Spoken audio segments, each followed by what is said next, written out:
Flight accident versus road accident. Gujarat flight accident பார்த்து எனக்கு ரொம்ப கஷ்டமா இருந்துச்சு. நான் எல்லாத்துக்கும் ப்ரே பண்ணிக்கிறேன்.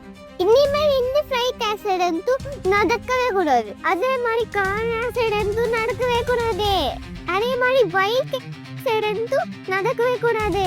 T24 மட்டும் இந்தியாவோட ரோட் ஆக்சிடென்ட்ல 1,80,000 இந்தியன்ஸ் இறந்துருக்காங்க. அதுல 30,000 people ஹெல்மெட் போடல. இதுல 10,000 people ஸ்கூல் ஸ்டூடெண்ட்ஸ். 2024ல தமிழ்நாடுல மட்டும் 18,000 பேர் ரோட் ஆக்சிடென்ட்ல இறந்துருக்காங்க. ஆக்சிடென்ட் பார்த்து நம்மளோட வீட்டுக்கு வந்து என்ன சொல்லுவோம், பெரிய ஆக்சிடென்ட், நிறைய பேர் ஸ்பாட் அவுட் இப்படின்னு சொல்லிட்டு நம்ம பிக் பாஸ் பார்க்க போயிருப்போம். போலீஸும் கவர்மெண்ட்டும் டெத்தை கவுன் பண்ண போயிடுவாங்க. ஃப்ளைட் ஆக்சிடென்ட் ஆகும்போது மட்டும் சீரியஸ் ஆக்ஷன் எடுப்பாங்க.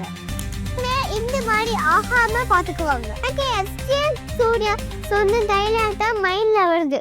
மான கொண்டா தண்டனை, ஆட கொண்டா தண்டனை இல்ல. ஏன் மானு குறைவா இருக்கு, ஆடு அதிகமா இருக்கு. அதிகமா இருக்கிறது ஆட்டோட தப்பா?